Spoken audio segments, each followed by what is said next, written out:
Hey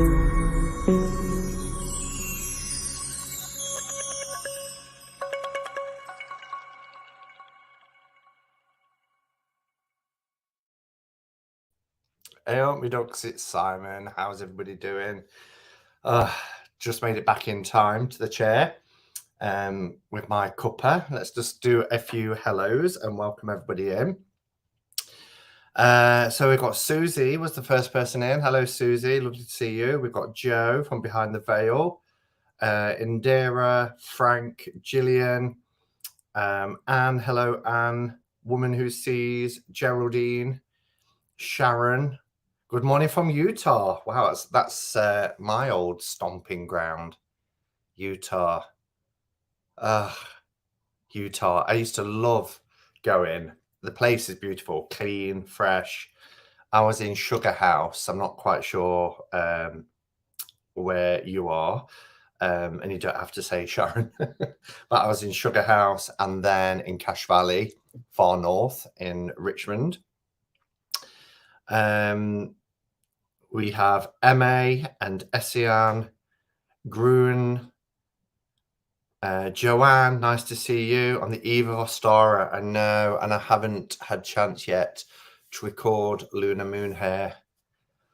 I normally do it a few days in advance and then upload it and make it public on the Sabbath, but I just haven't had chance. So I don't know when I'm going to get a chance. It might have to be a couple of days late this time. We've got Bill. Hi, Bill. And Marlene, Robin. Joanne says ready. Mary, Kaz, Fox with a book. Nancy, nice to see you. And Patrice, hello, how are you doing? Lovely to see you. How's Vanetta? And Ginny lives on his back. Patsy, hello, Patsy, nice to see you. Maharet, Nicole, Tortoiseshell Moon, the lovely Kim, hello, Kim, Anita, Joe, and Sparkling Sia. So it's lovely to see everybody. I've made a determination this week. Every week I sit here and my coffee, I make it and I get engrossed in what I'm talking about. And then when I switch everything down, I grab my coffee and it's always stone cold because I'm on for around 90 minutes usually. So I'm going to make sure I drink my coffee whilst it's hot so that I feel the benefit of it. What's that? Loves chimney snacks. Can't even read. Chimney stacks. Yeah. Screams and he falls. I've got David Bowie playing in my head now. I keep saying Bowie as well, and it's Bowie. I've always called him David Bowie, and I always get corrected by people. Hello, Becca. Nice to see you. Simon, I was just remembering all you have done for us, thinking about our quarantine streams. They were so important and so pivotal for our community. Thank you so much. You're welcome. It was it's a two-way street, isn't it? Lots of people over the time have just said how important quarantine stream was to them, but it was important for me too. It was a lifeline, and anybody who lives on their own and is forced into a lockdown where you can only go out for once a week for shopping, which was the very first lockdown, it's very isolating. And even though I was fortunate that I had a job where I could work from home, it's still not the same as socializing or, hanging out. So it was a lifeline for me too. So I'm really pleased it was for other people. You can get coffee mugs with lids to keep them warm longer. I know, but who wants to keep taking off a coffee lid? You get sippy cups. Do you remember the sippy cup I used to have a couple of years back? Jen's here. Hello, Jen. Nice to see you. Electric mug warmers are life-changing. I never found that they worked. I had a plug-in one at work, gosh, probably 10 years ago. It was a USB. However, it just wasn't powerful enough, or my mug, the pottery in my mug was too thick, but it didn't do anything. But like I say, maybe it's just me. So many people here tonight. Simon, it was a lifeline. Yes, it absolutely was. Bought silicone mug toppers from Amazon. Use them all the time. I may have to look into that. Tortoise Shell Moon says, I pronounce Bowie like you do too. Bowie. Yeah, David Bowie. Lots of people do, don't they? And I was convinced it was Bowie until someone, no, it's Bowie. And think of his son, Zoe Bowie. The whole reason why that was. Anyway, so tonight is a Q&A. I haven't done one for the longest time, well over a year. So I thought one was due. But just before we do a Q&A, I wanted to just talk about a deck that I've had for a while, which is called the Samira May Tarot, which is by Vera Petruk. In fact, let's put it... I've got a banner for that. Let's pop that up just in case people say, what's the deck? So it's even got a bag with her artwork. Now, this was bought separately, and it was a gift from Sandra, gifted me this. But the deck, which I love the artwork of this deck. And I edged it in black. This was a trade with my friend Elaine, who, if you've been following my channel for 4 years, it's my 5-year birthday this week as well. The channel is 5 years old this week. So, yeah. But if you've been following, then the first leg of my Hermit on Tour trip around the UK was to stay with the lovely Elaine Macron, who was in Edinburgh. And I traded for this deck because I really, really loved it.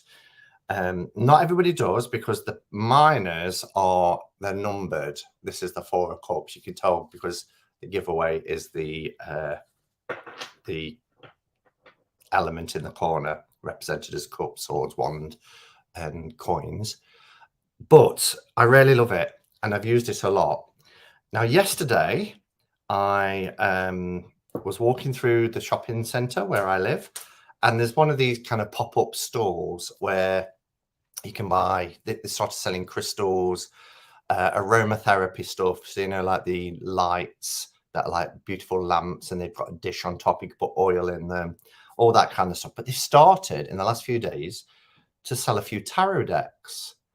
And in the cabinet was the Samira May Tarot, but it's Diddy. So I put into the, thank you, Patrice. I put into the Facebook group, the Hermit's Cave Facebook group yesterday, a picture and just said, because you can never be too careful, can you? Especially from kind of market stores. I went to the seaside last year, and there was a market store. And when I saw that they were selling tarot decks, I was really excited. But I went, and there was all knockoffs. You could just tell the quality was terrible, and all in small tuck boxes. So I posed the question, you know, is this genuine? Because I've only ever seen this version, which was off MPC, and not this version. And I'd asked her to have a look at it, and it doesn't credit the artist Vera Petruk anywhere. So I was a little bit dubious, but people were like, yes, it's a genuine copy. It's available on Etsy, and it's been released by a company called Vivu Monde Enterprise. And it's the French Vivu Monde, which means old world. And so I went back today and I bought it. Thank you to everybody saying happy anniversary. Yeah, I can't believe 5 years of having a channel. It has gone by so fast. Hello, Naomi. So, yeah, and I was really quite impressed. I did open it because I thought I'm not going to do a walkthrough because I've done a walkthrough of Samira May.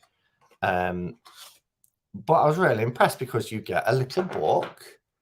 Now, I got a download. There's a PDF download you can get for Samira May, and I printed it off, and it's lovely. But this is a little ditty book. It doesn't have a lot when it comes to the cards, and in fact, on the inside it says something about You know, you just use this book. Just if you're really stuck, try and read it intuitively first. If you need that little prompt, then go to the book, but don't rely on the book. And I quite like that. So the following list of interpretations may be helpful as a quick reference in reading.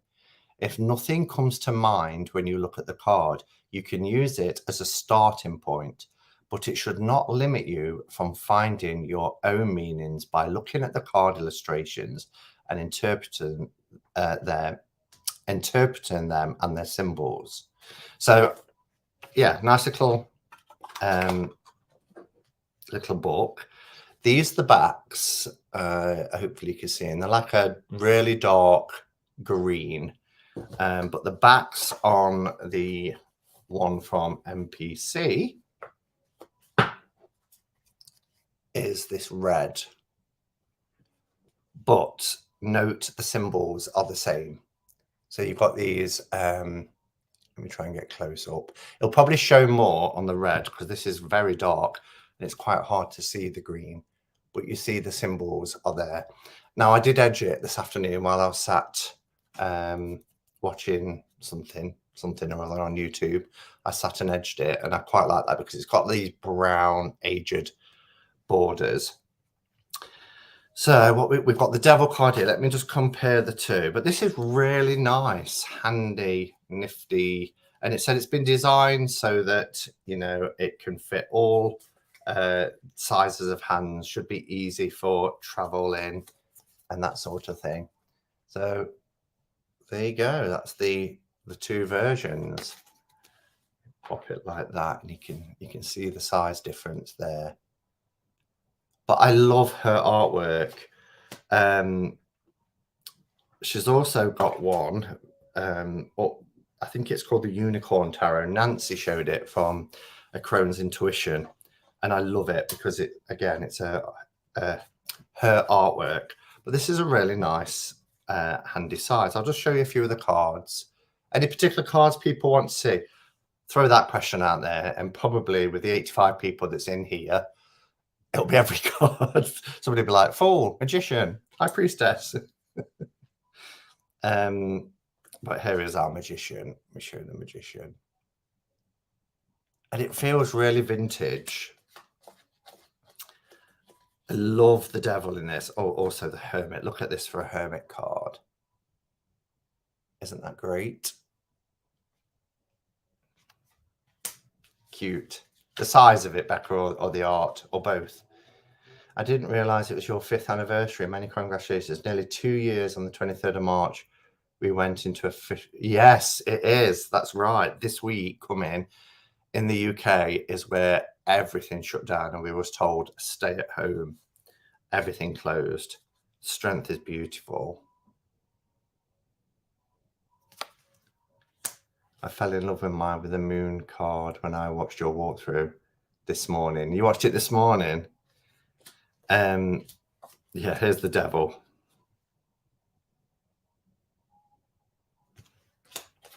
The moon card is with the ship, isn't it? So let me show you the moon card. It is beautiful. Really beautiful. And that's how I recognize, well, I recognize the death card on the bag. But then there's the everything has to be done opposite. There's the moon card. So yeah, but anyway, the one thing that some people don't like is the pips because they are just, you know, they're not, I say just, they've got numbers on them, but you get your ace, which shows you the symbol for the cup. And then in every card, the top right-hand corner has that symbol. And there's other symbols on the card as well. Although they don't change within the suits, they only change from suit to suit. The courts are incredible. I love the court cards. These are the cup courts. Cup courts. Look at that. King of Cups.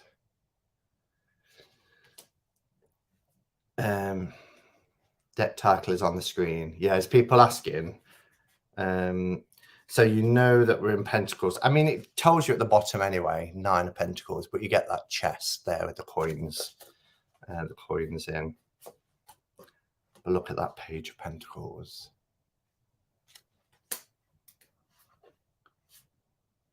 Yeah, so anyway, I just wanted to show that because it's quite nifty. And they do have a website. There's also is it Tarot Astrologique? I don't like the look of that. It doesn't appeal to me, but that's downstairs as well. So I think the store downstairs is buying from Vivu Monde Express. But they've got an Etsy shop and you can buy direct from them. Silver Cats Editions also has an amazing print of the Samira May, but with bigger cards. I have both and love the small one. Oh wow, I wasn't aware of that. So she must have sold her art, because even in the little book, her name does not appear anywhere in this deck. And I'm talking about Vera Petruk, the artist, which I was a bit, I don't really like that. I've talked about that quite a few times. You know, I think the artwork is so important on a tarot deck, and I think their name should be there, blazoned right on the front of boxes and books and everything. Have we learned nothing from the RWS days and how Pixie wasn't really credited at all? I checked the Etsy shop today and they have some custom-made tarot boxes with the deck in. I saw a video on YouTube where somebody was making a wooden box, even putting the hinges on it and then sticking one of the, I think it might have been the ship, the moon card with the ship on the front, and then putting all little extras inside. It looked really cool, and stickers with the name of the deck on it. Hey up, Tony. Nice to see you. No artist, no deck. Yeah, exactly.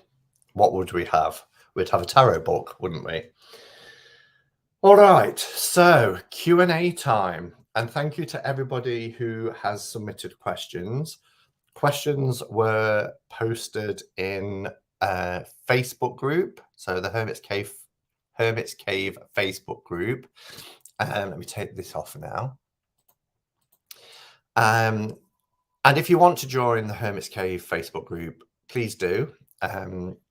We're just about to cross 4,000 members in the Hermit's Cave Facebook group, which is amazing. It's really amazing. So we have a lot of fun in there. We have a different card every week, and we all post what our favorites are and just general tarot chat. But it's also a continuation of what we talk about on the channel. So there are some questions, though, to get in, and that's just to weed out the spam bots and things like that. So if you answer the questions, myself or one of the administrators will admit you into the group. Anyone got the Tripping Weight? I've got the Tripping Weight. They're bringing out a glitter edition as well, and it looks incredible. I'm very excited. Yeah, so the questions were posted in the Hermit's Cave Facebook group, but also on YouTube under my community tag bit. So I'm going to go there first. Now, I have seen the questions because I hearted them to let people know I'd seen them. It was about 3 hours ago. I don't know if any others have been posted since, but if they have, I will still answer them. The cutoff point is now, I guess.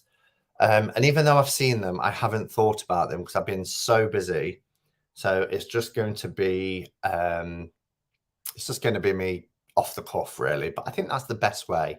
I don't want to plan out my answers or anything. I just want to hear the question and just give you an honest, off the cuff response. Thank you, Jen, for posting the link to the Facebook group. It's very kind. Thank you.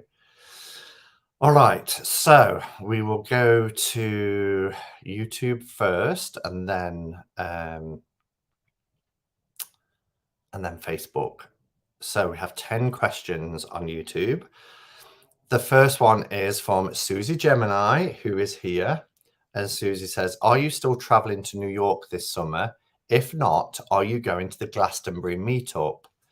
So I'm not going to New York this year. I think I mentioned it in an update video a couple of weeks ago. With everything that's happened at home in the family, I'm going to support my stepdad by going on holiday with him. And so I've put New York off until next year. I am definitely going to New York. By hook or by crook, I'm going. It's just that, last year there was lockdowns, and this year with everything that's happened, it's just not going to happen this year. If not, are you going to the Glastonbury meetup? I didn't know there was a Glastonbury meetup this year. And if it's in the summer, then doubtful, because I'm going in October, and I'm going during the October half term for 3 days. So I just need that. I just need to go. I class Glastonbury as like my spiritual home in the UK.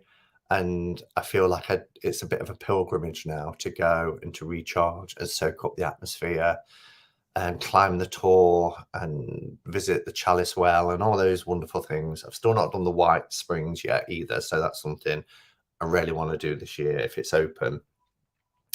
So yeah, so I will get to New York, but it won't be until 2023. We will be waiting. We'll be here waiting. I hope I meet you, Patrice, as well. It'll be lovely. Really would. So the next question is Carton Reese in Deseal. Thank you for this chance to ask you questions. How many decks do you have right now? Everybody likes to know the number. I can tell you the exact number, although I've not added into Libib yet the ones that have arrived from Destiny this week. I've just not had chance for that. Where is Libib? Don't tell me it's not on this iPad. It is. Oh, no, it's not. It's saying created account. I'll just have to come off my questions and have a look on my phone. So Libib, and I use Libib to store everything. So 696 is the decks that are scanned in, but then I've got the Spirit of Place, Location Tarot, and the one before that was the Sakura. So 2, and then 3, 4, 5, 6, 696. I've just crossed the 700 mark by 2. So 702 tarot decks. There was another part to that question. It was a multiple question post. How many decks do you have right now? When did you start collecting? If we're talking just exclusively tarot decks, then I started collecting probably about 6 years ago. Because before that, I wouldn't class it as a collection. I'd got my Rider-Waite-Smith, and that was it. I had other divination, cartomancy style decks like Soul Cards, which I've mentioned. But in terms of tarot, then about 6 years ago, when I found this community, that's when it started. And a few people have said, when they first come into this community, it feels like they're playing catch up. And there's really no need, and there's no need for me, really. It's just that I saw these wonderful decks. And when you see a deck, you're like, wow, that's amazing. I can really work with that. And you do when you get them, you like working with them, but then another deck comes along and you go through the same thing. Wow, that would be great for this, or that would be great for that. So now I'm in a position, 100 decks a year, Simon. Over. No, I do remember in the first year of finding YouTube, acquiring over 150 decks, and that was the most in that first year. That makes me feel better. I gave it away. I gave it in a giveaway. I just couldn't read it. Her art was beautiful. Oh, what was that, Becca?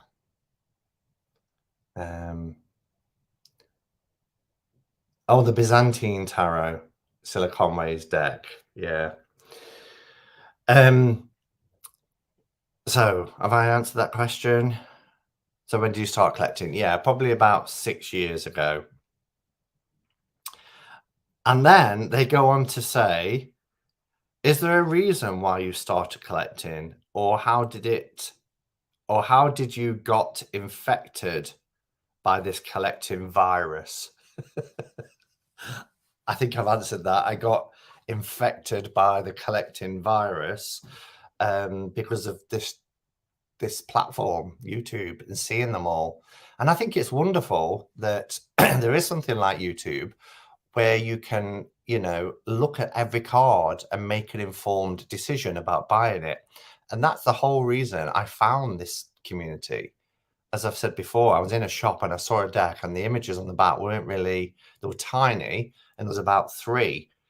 And I didn't know whether I wanted to buy it or not. It was a Rumi deck, and I love Rumi. I've got 3 or 4 books, poetry books of Rumi. So that's when I Googled it, and then there was a suggested video. I clicked on it, saw this wonderful walkthrough, went back and bought it, and I thought, that's really cool. And then I used that to look at other decks, and that's how I then got, that's how I got kind of in it. However, I don't see it as a virus in that sense, because I don't have an issue with the amount of decks I've got. I know some people do, and I completely understand where they're coming from. If it gets to the point where it feels heavy, or it feels like it's unmanageable, or spending is getting out of control, or there's that feeling of overwhelm, then absolutely do whatever you need to do to address that. I've never experienced that because I don't get overwhelmed. They're there on a shelf, and it's my library. It's my library of decks where I can go up to it and think, right, I'm going to do a spread this morning or a reading about a particular thing. What deck shall I work with today? And my eyes scan across them all, and I always find one, and I think, yeah, let's use you. So when people have often said to me, well, you've got all these decks, but there must be some that you never touch. Possibly, but then that doesn't mean I never will, because they're there, they're waiting. So Naomi has about 60-ish and happy for the time being. Yeah, the number for me is irrelevant. If you've got one deck, and that, because all you need is one deck, let's be honest, you only need one deck. If you've got one deck and you're happy with one deck, fantastic. If you've got 2,000 decks, fantastic. It's how you manage it and how in control you are that's the key for me. How do you choose which decks stay with you? Most tarot decks stay with me. We talked about this in last Saturday's Cuppa Catch Up and Cards, because I've ended up buying them back when I've let them go, with the exception of one. So I've got to the point now where just because I'm not called to work with it at the moment doesn't mean I won't be in the future. So it can stay on the shelf. It can stay there. And if I've given away kind of like second copies of things, or some that, I just bought and instantly thought, why did I buy that? But now I'm just kind of at the point where, well, it might not speak to me now, but it might do in a couple of years' time. So do you declutter your collection from time to time? This is still the same person, by the way. Do you declutter your collection from time to time, and how do you do it? Not my tarot collection. I do sometimes get them off and have a bit of a rearrange. At one time, I could tell you where every single deck was. Now I can't. I can mainly. I've got a cubicle for Il Meneghello. I've got a cubicle for RWS. My big box sets all across the top. Indie decks can tend to be on the top as well. And then I've got an area where my Robert M. Place decks are, an area where my Destiny ones are, a cubicle for my tin decks, a cubicle for Patrick Valenza decks, which is this one here that you can just about see. So I know where they are, but when you get a bit lower down and you get those little Lo Scarabeo tuck boxes, they're kind of all stacked neatly, but they're all in there, and they're the ones I always struggle to find. It would be interesting to see if you lined up every card in your collection, how many kilometers or miles you would your walk be? Yeah, that's interesting, isn't it? I feel like working with different decks increases our tarot vocabulary, especially seeing the different ways artists interpret the card. Exactly. There's always something fresh to bring. And with the exception, because I do like to collect RWS decks and different iterations of Pixie's artwork, but with the exception of that, I love to see how creators interpret the tarot and put their stamp on it. You know, just looking at, let's grab one, Shimmering Veil. Incredible artwork, but it's, for me, it's fascinating seeing the tarot through the eyes of Cilla Conway. I mean, this is so, I'd never want to be without this deck. It is so potent. It's just so wonderful. I can never tire of this deck.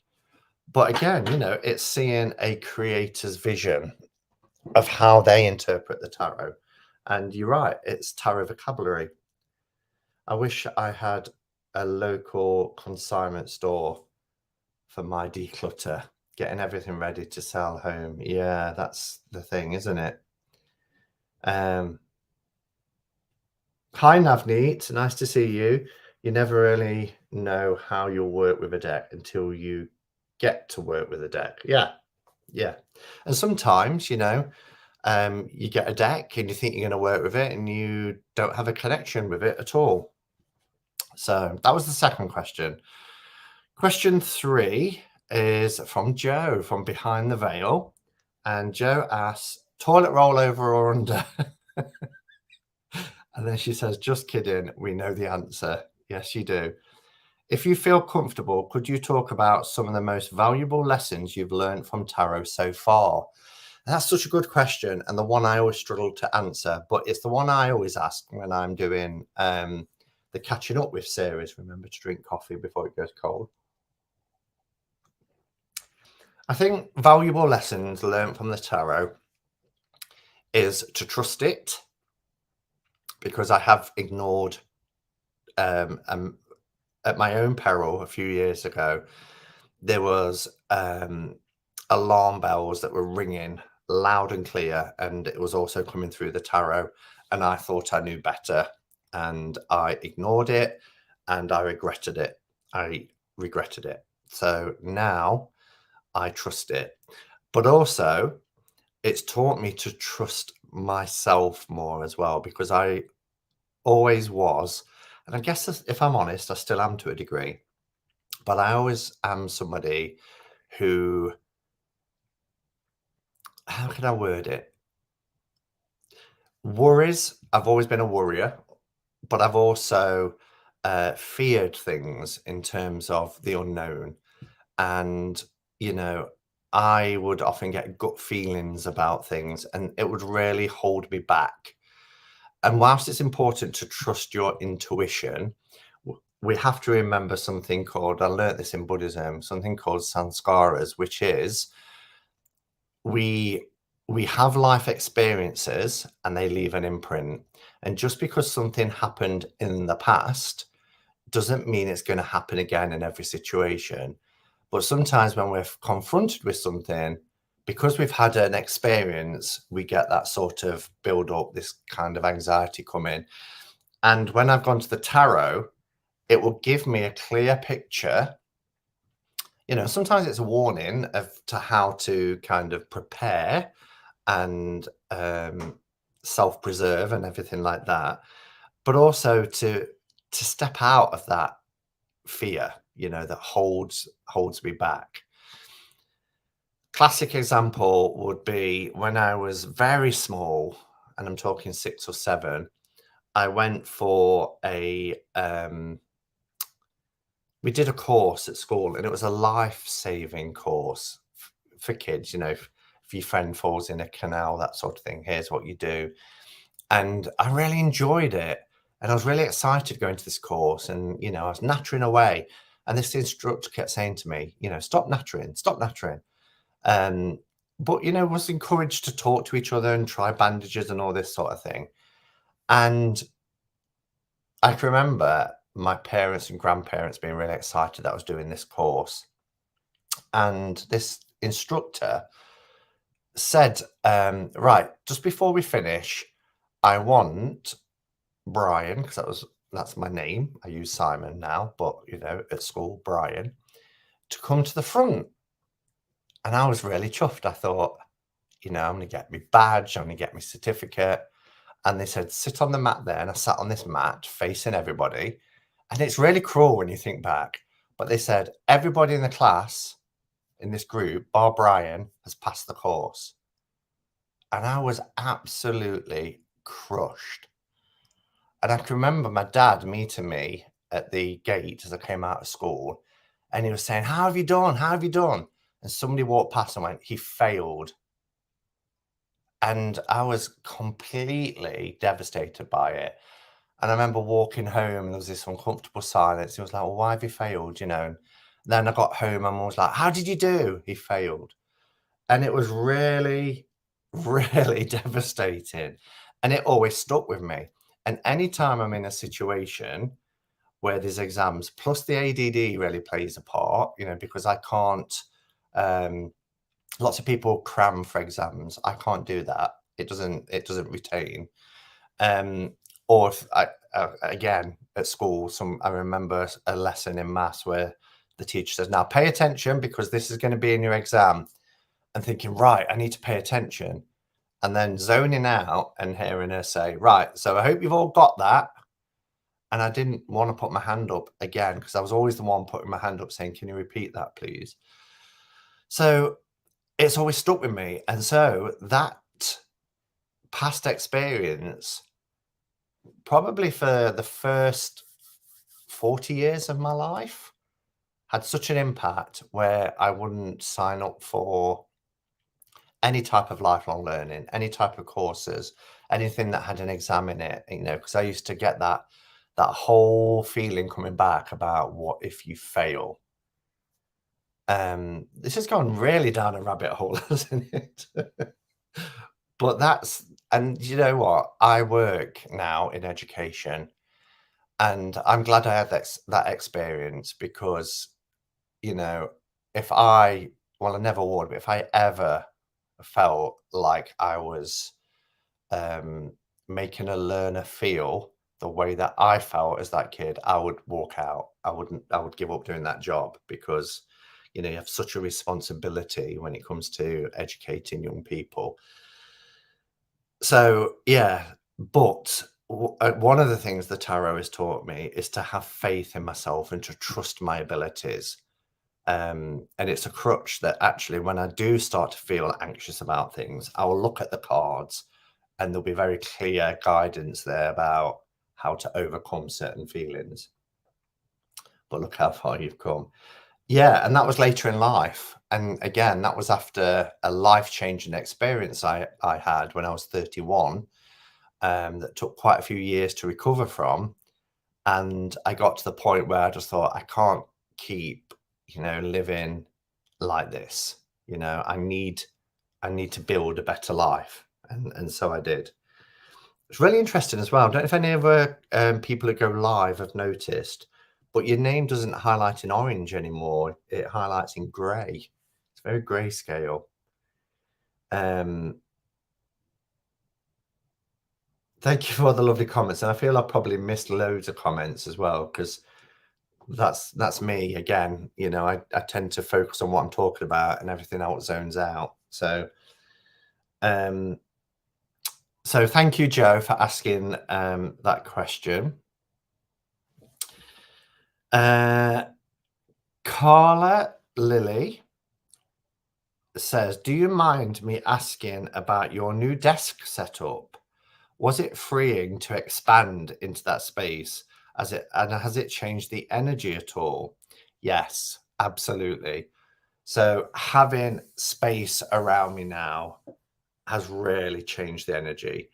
I loved the coziness of when I was filming walkthroughs, but I was literally working. Cameras can be very deceptive. I was literally working with about that much space to have a deck because everything was all around and it was a very small desk. So I literally had about that much space to work with. Now I've got so much space. I mean, at the moment, I've got things like my iPad stand here, my cup of coffee over here, some decks out. But yes, it does. And the energy is just being able to breathe. You know, just feeling quite free and able to breathe and not feel hemmed in. Knowing those hard moments, we can support others with more kindness and compassion. Yeah, definitely. And, you know, I like to think that education has changed a lot over the years since the days of the 70s and 80s. But I still hear some horror stories, and some kids who come to us really fell down hard in mainstream. But yeah, it wasn't a nice environment, and the teachers weren't great. But you don't really see that until you look back. And there was nothing like Ofsted then to regulate either. Soniels says, "What music do you use in your videos? It will always accompany your videos and deck so beautifully." So this is probably the question I get asked the most. I get asked on most videos, what music is that? And I always feel like I'm kind of like just being dismissive, but I'm really not. It's hard to explain. It is just sound files that I use in iMovies. So I edit all my videos in iMovies, and then I'll just go into soundtracks, and they'll just have one word like I don't know, mountain, or you know, morning dew or something like that, and it'll just be some instrumental, and I click on them and I listen to them, and I think, oh, that's quite nice, that would fit, you know, and I'll drop it in and edit it in. So it's not, you know, where you have to credit an artist or anything like that. It's just a sound file. And they have things like categories like action, sentimental. Sentimental is my favorite one. Chill. Yeah, and then there's things like holidays. So they have like Christmas music or Halloween music, that sort of thing. So yeah, so that's that. And hello to everybody else who's come in. It's lovely to see everybody. So the next one is by MA the Grey. Is there a dream deck you wished existed but no one has yet created? I would love an ultimate RWS, because let's be honest, I'm never going to have a Pame. This is close. This is a thick cardstock RWS deck, and it's always out because I use this a lot. I showed it actually to Sandra and Elle when they was up a couple of weeks ago, and they loved it because it's really nice, thick cardstock with crackle backs. I would love an ultimate. And I know US games have brought out like the Pamela Coleman Smith one with the gilding, but really nice gilding, crackle backs, Pame print, maybe even, can you imagine an RWS with rose petal? Just like a luxury RWS. That would be my ultimate deck. Also, if I was going to have a gimmicky deck, I wish somebody would create a Rocky Horror deck, because there's a deck for everything, isn't there? You know, Wizard of Oz, Alice in Wonderland, Golden Girls, Sex in the City. Is it Sex in the City? No, there's Friends. Maybe I've just made up Sex in the City, Darrow. But there's a deck for pretty much anything. You know, superheroes, Disney villains, all that kind of stuff. But no one's ever done an RWS, a Rocky Horror Show, RHS. And I just think it'd be really cool. Rocky Horror has been a huge part of my life. I played Frankenfurter in the 80s for 2 years. I know it off by heart. I know all the characters. We go and see it every time it comes to town. It's just it's just such an influential film in my life. It's a cult classic. So I'd love to see a tarot deck of that. Now we need to see a Sex in the City. Oh my God, Rocky Horror would be awesome. Yeah, definitely. And a Hammer House of Horror. Now I've got that music playing in my head now from Hammer House of Horror. Yeah. Down the doors, Charlie boy. Frank. So Frank says, I think Frank's here actually. I'm sure I saw Frank earlier. I certainly said hello to Frank when I did the welcome. Have you ever been to the Netherlands, Simon? I haven't been to the Netherlands, no. In fact, I haven't been to many places, believe it or not, outside of the UK anyway. I've been to Norway 4 times. I've been to Sweden once. And then I went to France when on a school trip. Jersey and the Channel Islands 4 times.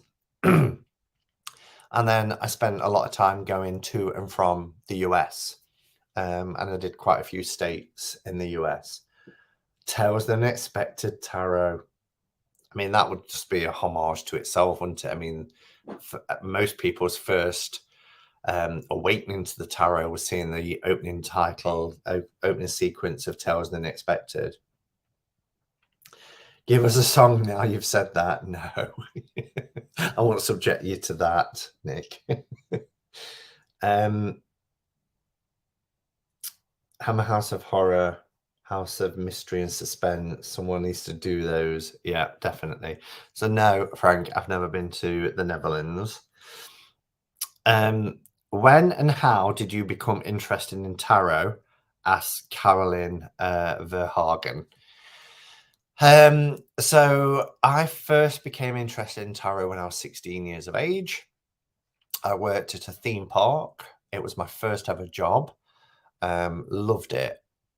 In fact, the 3 years that I worked for, it was called the American Adventure. Those 3 years, I think I learned the most about life. And it's a coming of age period of my life. I went straight out of a very small town, everybody at school knew each other, and it wasn't far. It was only something like, I don't know, 15 miles.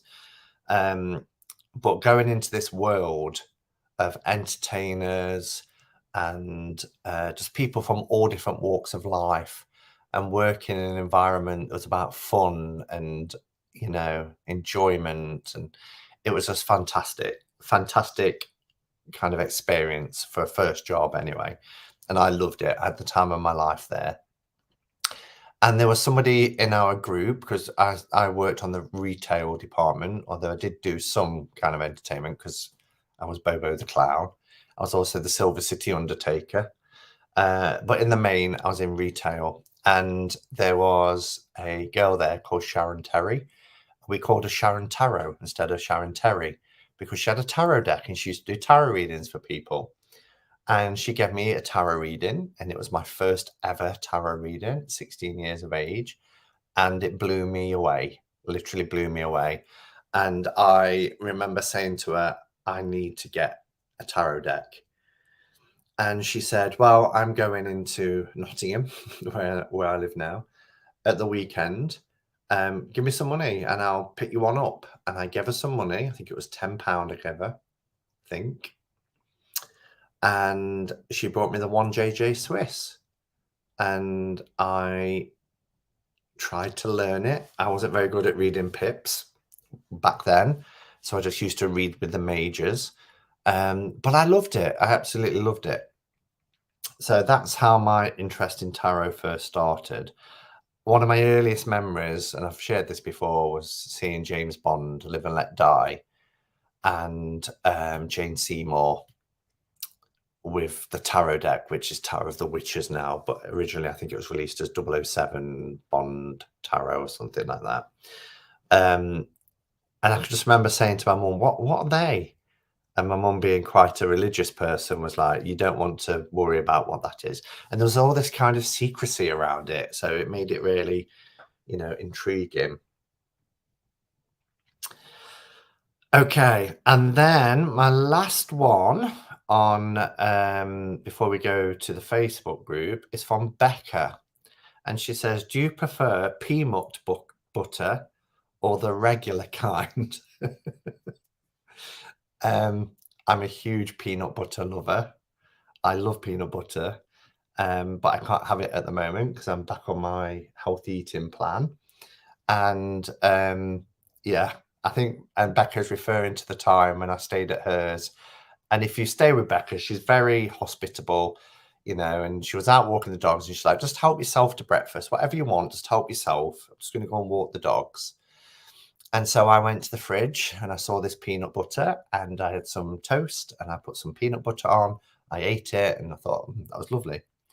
And then a bit later in the day, she got out this jar of peanut butter and starts giving it to the dogs. And it wasn't peanut butter. It was pea-mut butter. Peanut butter for dogs. And I was like, Becca, I've had that on toast this morning. So Becca out here asking the important questions. Yeah. Bless. So thank you for those questions for everybody. So I'm just going to go into Facebook now and go to the Hermit's Cave and try and find, oh, there I am live. That was a shock. And there's 3 comments in there. Oh, sorry. Oh, live. That was a shock. Turn that down. Sean's in there and Danny. So hello, Sean and Danny watching in Facebook. But I'm trying to find where my questions are now. Let's not pose them in order. Oh, here we go. Right. So questions from Facebook then. That's hilarious. My husband used the dog shampoo on his hair once. Good job. He's pretty bald anyway. Oh dear. Right. All comments. So Natalie Winters says, my question, spookiest reading given or received, only if it's not too private. So Natalie, you're probably not going to be here, but I don't know what you mean by spooky, as in, oh, that was spot on, as in spookily accurate. Because I've never had one that's spooky, as in, ghosty or anything like that. But actually, the spookiest one I had was only about, it was beginning of 2019, so 3 years ago. And I went to a health and wellbeing fair that my friends Lizzie put on, who had the crystal store downstairs. And I thought, do you know what? I'm gonna have a tarot reading, because at the time I was classing it as market research. I was about to start my reading business, and so I thought, let's see. So I sat down at this desk. I chose one. There was about 5 tarot readers there. She's got a really nice face. I thought, yeah, I'll sit with her. And she'd got a few decks, and she said, just pick a deck and I'll read. And I saw that one was RWS. So of course I went with RWS. And she recorded it onto a disc, which I've still got. And at the time, I was kind of like, and she said she was a psychic medium as well. At the time, she was talking about a lot of things that weren't really connecting, and I felt quite uncomfortable for her. But then she said that there was somebody around me that was a shark. She used that. She said, be careful of the shark. There's somebody who wants you to fail. There's somebody who wants to attack and won't rest. And, and it was really heavy. And I was kind of like, wow.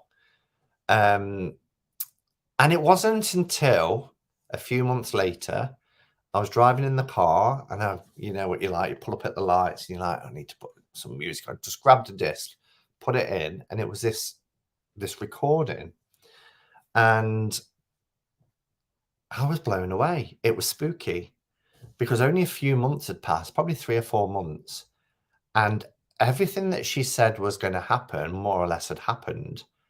But at the time, I couldn't I couldn't place it. You know, I couldn't relate to what she was saying. I couldn't get that connection with it.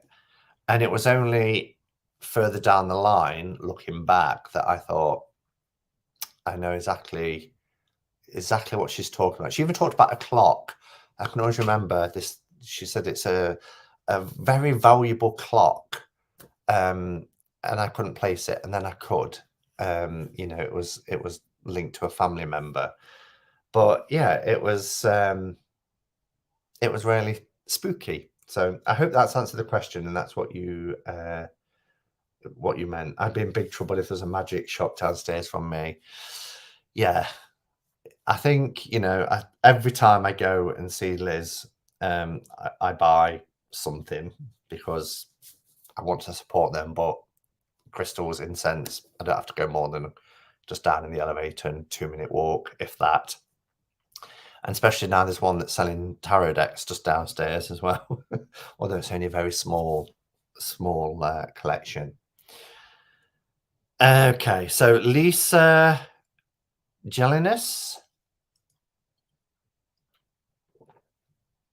It's already going cold. Do you read cards as a business or more of a collector? So do I read cards as a business? So I don't read cards as a collector.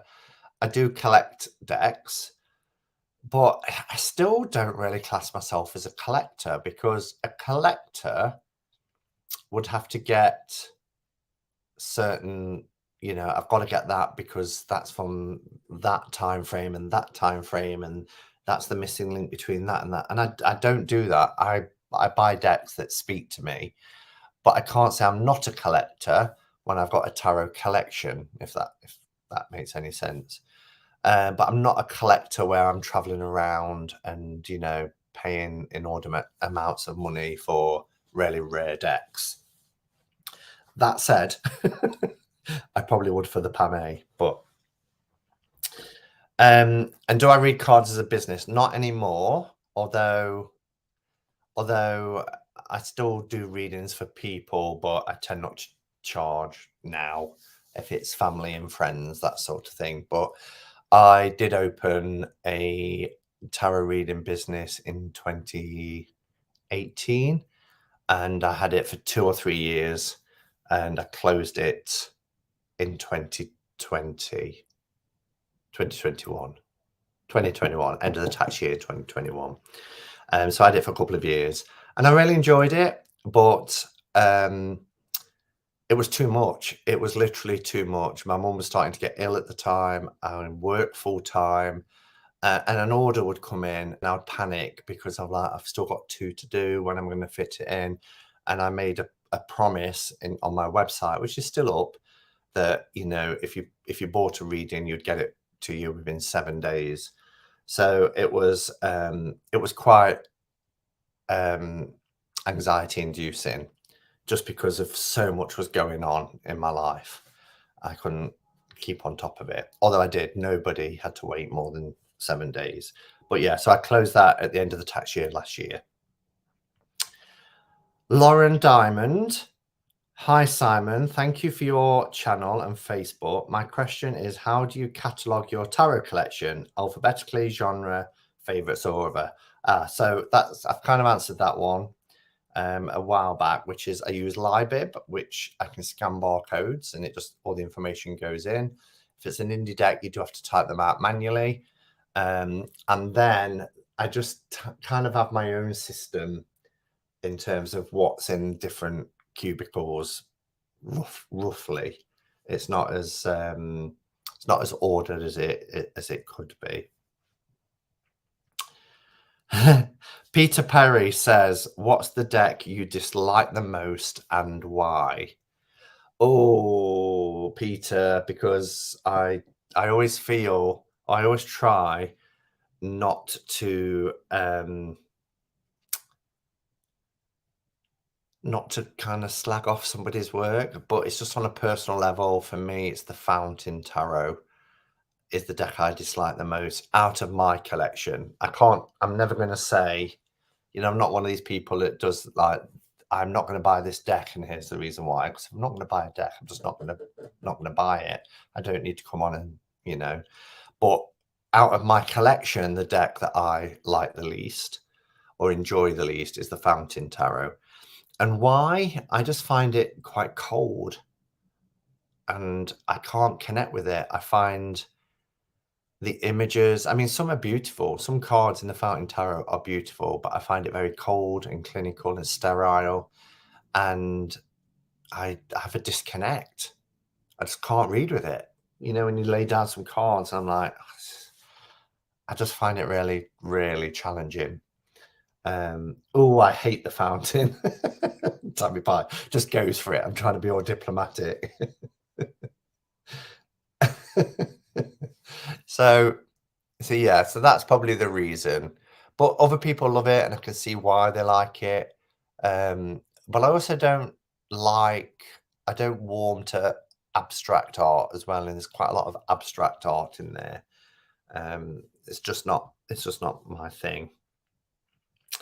Gillian Fieldwick says, how did your tarot journey begin? So that one's been answered from the questions that was asked on YouTube, which was about, when I was 16 at the theme park. Emma Gaywood, is there a deck, tarot or other, that you still feel is missing that you wish someone would create? Oh, this one's been asked as well. I guess that's the downside of posing the question on two different platforms, because people are, aren't going to see that it's already been asked. What's the theme and what does it look like or represent? Yeah, it's Rocky Horror, if we're talking of themes and stuff. I'm going to pop that one. Let me go to comments. I'll pop that one up so I don't forget to answer it, because I'm coming to the end now and I am going to throw them open for the last 15 minutes or so. So if you're here and you want to ask a question, then feel free. Candy, our lovely Candy, said, what's been the most surprising thing about your YouTube journey? The most surprising thing is that I found a community that I feel I belong to, and met some amazing, incredible people that I can now call friends. Patrice mentioned earlier about how the quarantine streams were a lifeline for people, and I said it was for me. I've always been a little bit awkward socially, until YouTube. And I would go, because I've always classed myself as a spiritual person, I would go to groups and I'd always be the one kind of sitting back and feeling like I didn't really fit in. And the thing that has kind of surprised me the most is how wonderful, open and accepting people are in this community. And, I know, and I'm fortunate to say this, but I know that I could switch on my laptop or my phone day or night if I needed to and come on, and people would appear and we could converse and chat.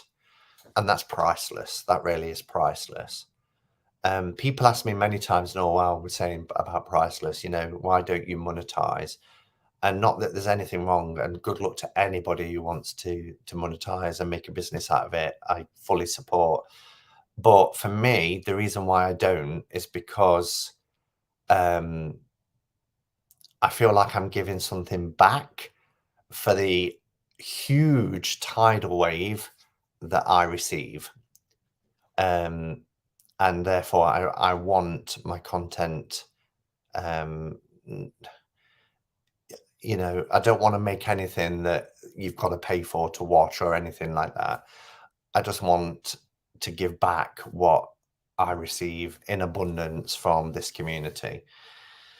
And then the friends, you know, some amazing friends that I know will be friends for the rest of my life, you know, and who would have thought it? I certainly wouldn't have thought it when I started a channel 5 years ago. I just thought I'd put a few videos up, people would watch, leave a few comments, I'd do the same. I'd never imagined that all this would come from that. Oh, and Candy says, oh, and have you ever seen a ghost? Sorry, 2 questions. That's all right. Seen a ghost? Most of my experiences happened when I was a child.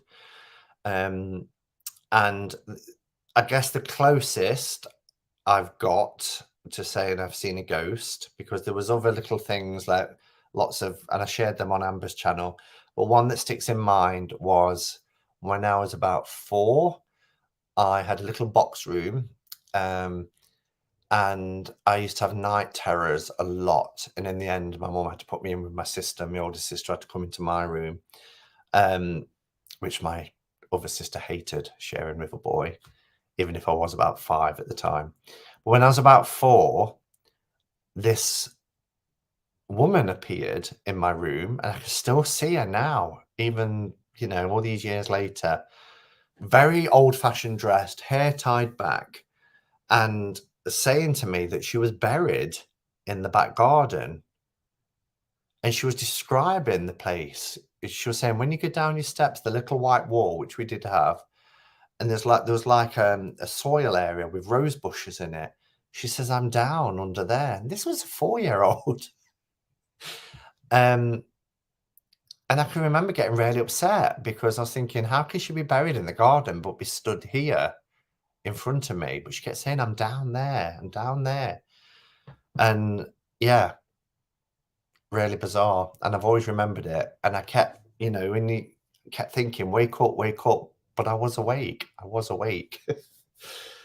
So that's, I suppose, the closest. There are lots of other things, but actually seeing something, and I could have been sleeping, you know, I could have been. And, you know, sometimes it's very real and you're convinced you're awake when you're not. And the lovely Anne Fort says, have you ever had a violent reaction to a deck, whether positive or negative? Just wondered, as I was introduced to one deck that I simply didn't. It's, oh gosh, I'm gonna probably regret saying this, but I'm just gonna be honest. It's the Toth. I just can't, and not Toth inspired decks, because I love Fountain Tarot, I love the Guild Tarot, but Aleister Crowley, Lady Frida Harris, Toth, there's just something about it. And when she says violent reaction, I won't say it's violent, but it's, I just can't.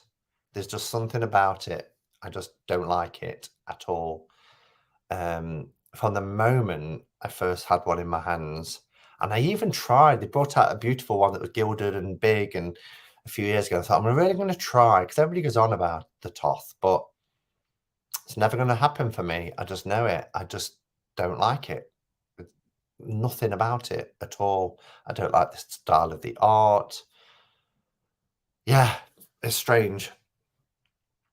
Christina Hodges, if you could only own one deck, which would it be?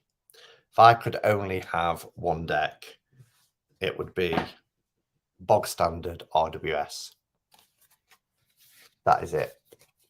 For me, this is all I need. If I only had this deck for the rest of my life, I would be a happy man.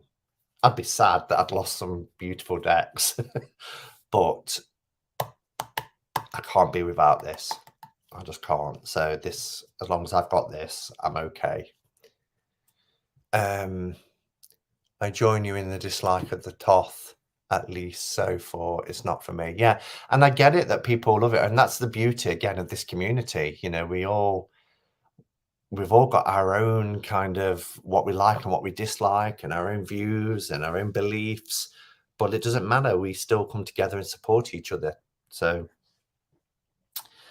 I got to the party late. This is Danny. But how are you getting on with the Curious Creatures tarot? Now I feel like it's going like because I'm slating everything. Curious Creatures I bought because I seen it in a shop that I wanted to support the owner of that shop, and I thought it's Chris Ann, I'll buy it. Even though I didn't really like the Moose tarot, I love Lightseers. But it's not a deck I reach for. Curious Creatures, I think it's quirky. I think it's quite fun, but I've had it, I've used it once, and it's not a deck I reach for. But again, like I said, just because I'm not reaching for it now doesn't mean I won't reach for it at some point in the future. And the last question is from the lovely Kimberly Mayer. What made you decide to do a YouTube channel? I was bullied into it. No, I found the community for the reasons I mentioned, looking up decks and things, and I didn't realize it was what it was until somebody in a video mentioned somebody else's video and then said, I'll link it below.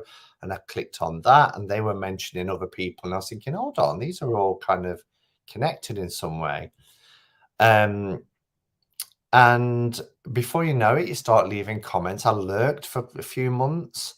Then I started leaving comments. I found Kelly at The Truth in Story and I subscribed. And I still remember I was in the bath and this ping on my phone and it said something about Kelly, and I didn't have my glasses on because I was in the bath, and I clicked on it and she was talking to someone. I was like, who's there with her? And then I put my glasses on, I looked, and I was like, and I put in, is this happening live? I just thought, who is this guy? And she was like, yeah, it happens every Saturday, 4 p.m. Eastern. And then I joined in on that and I got chatting to Patrick he had a channel at the time called In the 78 Cards. And we got chatting and he said, why don't you start a channel?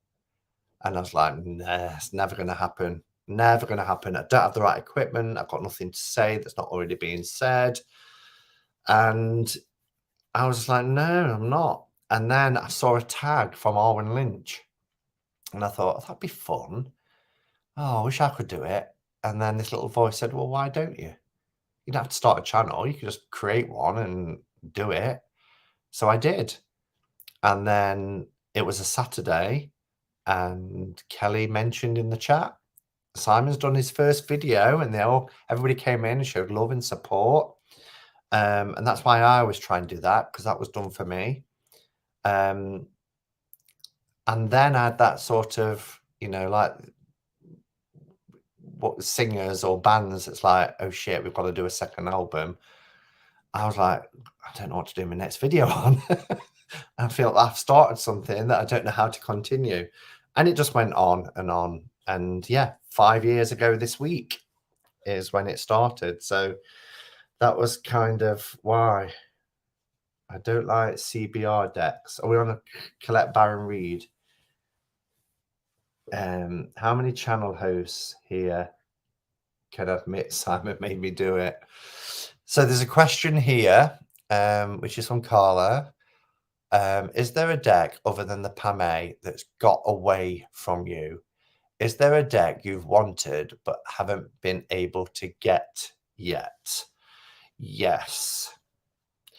It's out of print and it's really hard to get, and it's the Chabot tarot, which is early 1970s, and I think it was one of the very first, if not the first, which is in Marseille style, but with illustrated pips, and it's a Japanese deck, and it's gorgeous. It's called Chabot, and yeah, I've not been able to get it.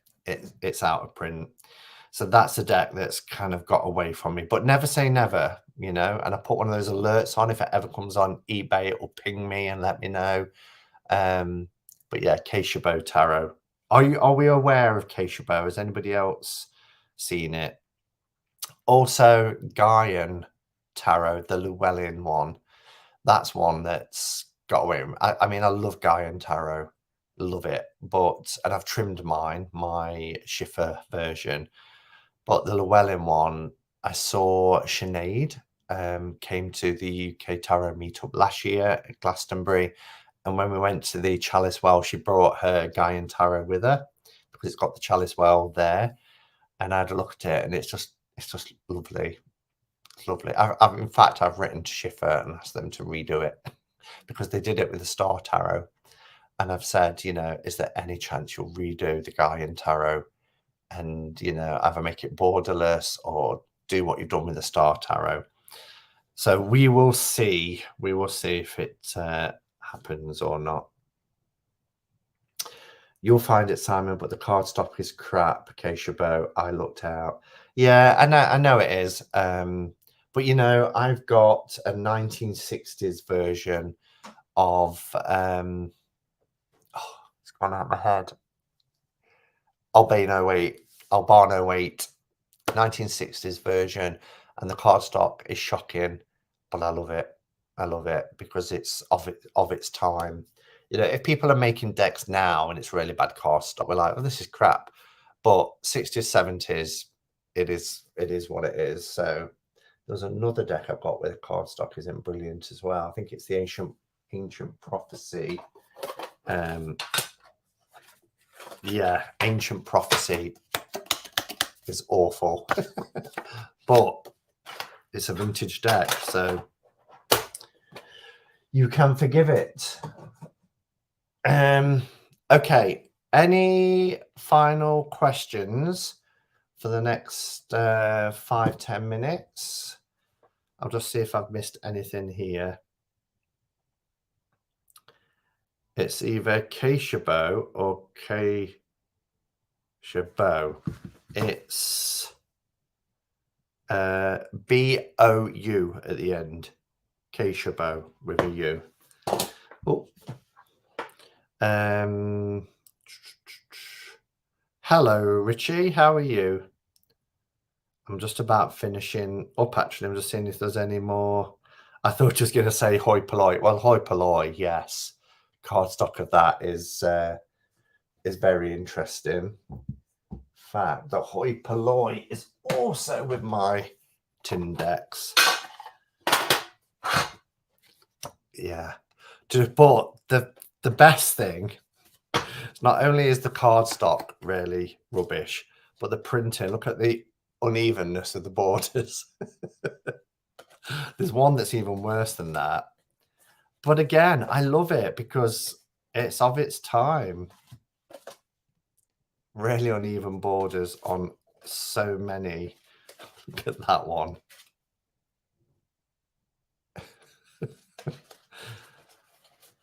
But you've got to love it. And I know there's a modern version now with Brant's deck, Moon Baby Tarot. For people who find it so hard to get this deck, but I'm glad I have both. So yeah. Simon, are you a pagan and a Buddhist also? So I don't practice Buddhism anymore. But I still live a lot of the Buddhist principles. I believe in karma. I believe in cause and effect.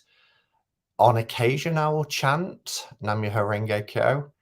But I've really embraced the pagan side of my spirituality. I suppose, following the wheel of the year is something that's very important to me.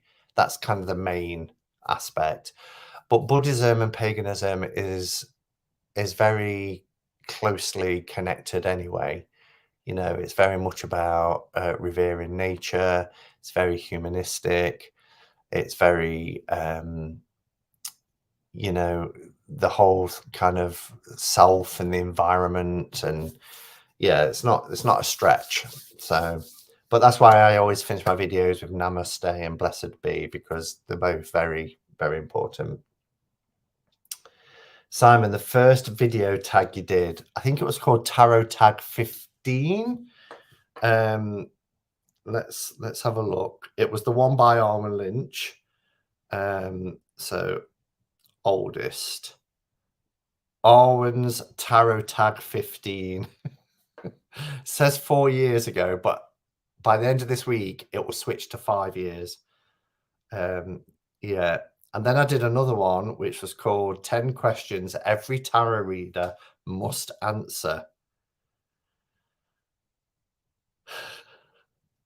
So, yeah. Tarot Tag 15. I ought to revisit that tag and see if anything's changed or could be updated. It might be fun to revisit it. Kim asked a good question. Scroll up. Simon, do you remember your first video name? The tag you did? Yes. Sorry, that was the Tarot Tag 15.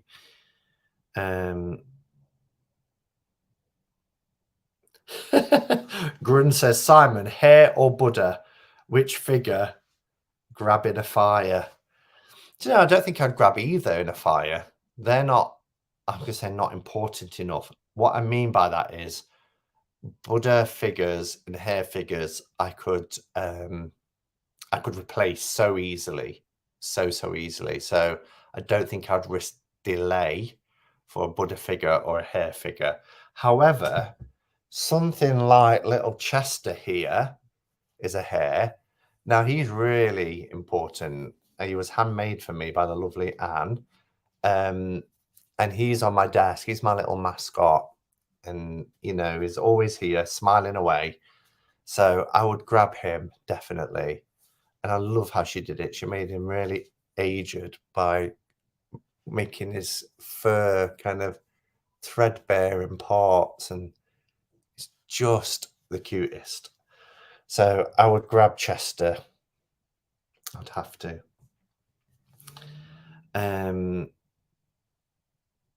Any others?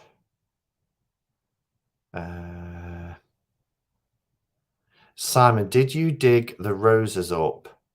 And if not, no, we left there when I was 6. I was like, dig the roses up. Then I realized, no, we were 6 when I left there.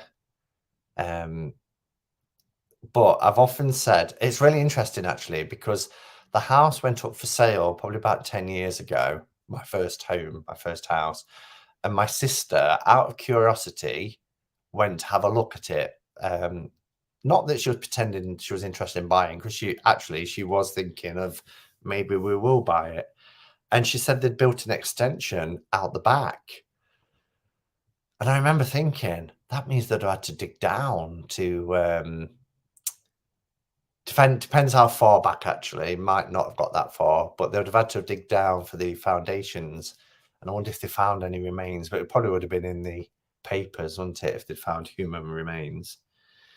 Hey, Simon, sorry if I missed most of this, just home from dinner. That's all right. Well, we just had a Q&A. I've just been answering questions for the last hour and a half almost. I hope you had a nice dinner. Did you have anything nice?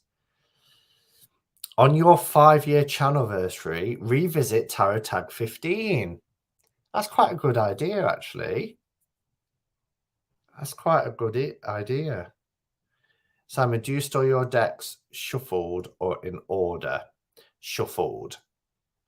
I only reorder them if I want to reboot them. You know, like when you're working on your phone, and sometimes it gets a little bit sticky and a bit sluggish. So you give it a factory reset. You reboot it, you shut it down and reboot it. Sometimes I do that with decks. I think this needs a bit of a reboot, so I'll reorder them. If I'm going to do a walkthrough, or quite a lot of my decks for most of my walkthroughs actually are straight out of the box. But when I did things like Throwback Thursday, I would put them in order because I was going to be talking about them. If I'm going to do a side-by-side, for example, like one I did with Conrad Staines, My Dirty Pam, I did that with Tarot Vintage. I had to put Tarot Vintage back in order so that I could do it. But other than that, they just tend to go back still shuffled. They do publicise that sort of thing. Bodies found in somebody's garden. Yeah. We went to Bread Meets Bread I had chicken burger. It was so good. Bread meets bread. That just sounds like heaven. Anyway, thank you for everybody's questions. It's been so much fun hanging out and chatting to everybody. I will pull a card. May as well use my trusty RWS, being as it's out and we've been showing it. England is so old. There's so much history. There's a lot of active places. Yes, there is.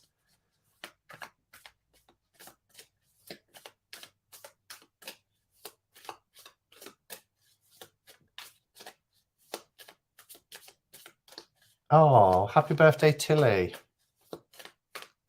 Candy's been wrapping birthday presents and listening in. Jen's been doing paperwork at the weekend, Jen. Or is it household paperwork, household admin? Oops, that wasn't a jumper. That was my bad shuffling. Okay, a message for the week ahead then. Let's focus. I was reading the comments while I was shuffling. Message for the week ahead.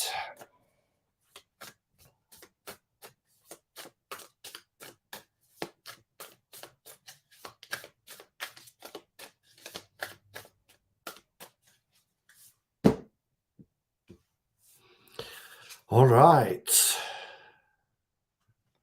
We have the King of Cups. King of Cups. Every time I see the King of Cups, I always think about that sort of emotional security that comes with the King. So I guess our message for this week is, if we've been seeking and searching for some sort of balance, some sort of leveler, then, you know, that's on the horizon for us. We're going to get that sort of sense of calmness, sense of peace, particularly if we've been through a period of turbulence. That calmness and that where we might need to, I guess, actually thinking about it, I kind of things just jump in. If this week there is something coming up where, and again, we was talking about this a little bit earlier about fear and things not being as bad as they sometimes are. Remember, fear is false experiences appearing real. Then keep a level head. Keep a level head this week. Keep calm. Embrace the energy of the King of Cups, because it's about making sure we've got our emotions in check. Okay. So I think really it's about being prepared this week for whatever might be coming up for us. And we've all got things in our lives at the moment, things that are coming up on the horizon, things that we might be anticipating or overthinking about. And really, once we're faced with that, we need to evaluate the situation, and then try and create that balanced atmosphere by making sure that we are, keeping calm, keeping level-headed, even if all those around us are losing theirs. The King of Cups is the king for a reason. He's there because people look up to him. He's sorted, emotionally stable, and that's the energy we need to try and embrace this week. Everybody calm down. Everybody calm down and be ready. I have to make a note of that. Yeah, fear. False experiences appearing real. And it holds us back. I know we're going round in circle because we talked about this earlier when I said the lessons that tarot has taught me is about having faith in myself and my abilities and trusting, not just trusting the message from the tarot, but trusting me, trusting myself, my gut instincts. So keep your emotions in check this week. Keep calm, keep level-headed, create that balanced atmosphere. Even if it feels like the opposite is happening around you, everything might feel turbulent, but you've got this. Thanks, everybody. I've loved tonight. Thank you for everybody's questions, both in Facebook group and on here on YouTube. I won't be here next week. Next week, we've got a family thing. I'm not going to go into it now, but yeah, I'm going to be with family next week. We've got an important event that we're dealing with next weekend. So I'll be back in 2 weeks' time for a Cuppa Cattleman cards. No doubt I'll be here in the week anyway for some walkthroughs. I've still got 4 Destiny decks to do. I think the next one is either old school, or the Teddy Tarot. I ought to really do Kitty Corn because that's not been done yet, and it says on the bottom March 2022, so it's brand new. And then we've got the Lionscape Next Generation Tarot as well. So they'll be up during the week because I like to try and do them all within a week. All right, everybody, thank you for being here. Have a lovely week. Look after yourselves. And as always, until next time, go in peace. Namaste and blessed be.